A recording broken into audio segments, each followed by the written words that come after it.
Այն թափի ասեղնագործությունը ՅՈՒՆԵՍԿՕ-ն ճանաչել է թուրքական մշակույթի մաս։ Սա այն դեպքում, երբ այդ ասեղնագործական ուղղության հիմքում խաչերով զարդապատկերներն են։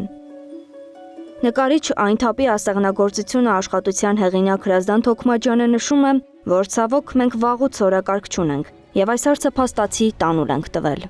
Մենք չեմ կարծում, որ կարող ենք ընդդեմ հայտ ներկայացնել, որովհետև դու ինչ ես ասելու ես, թե ոչ ձեր մոտ այդ ասեղնագործությունը չեն աշխատում, ինքը կբերի 50 ձեռագործ աշխատողների, որոնք հիմա այն թափում աշխատում են, վստահ եմ, այդպես էլ արել են։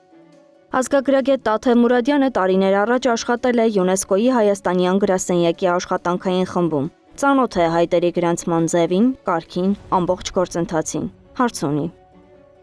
Արդյոք Հայաստանը որպես պետություն, որպես այս ժառանգության կրող, սեփականատեր, ներկայացրել է հակընդդեմ հայտ, կիսելով եւ կամ մերժելով, որ դա թուրքական մշակույթ չի, որ հայերն են, մասնավորապես Կիլիկյան Հայաստանի այն թափ քաղաքի հայերն են այս արհեստի տերերը,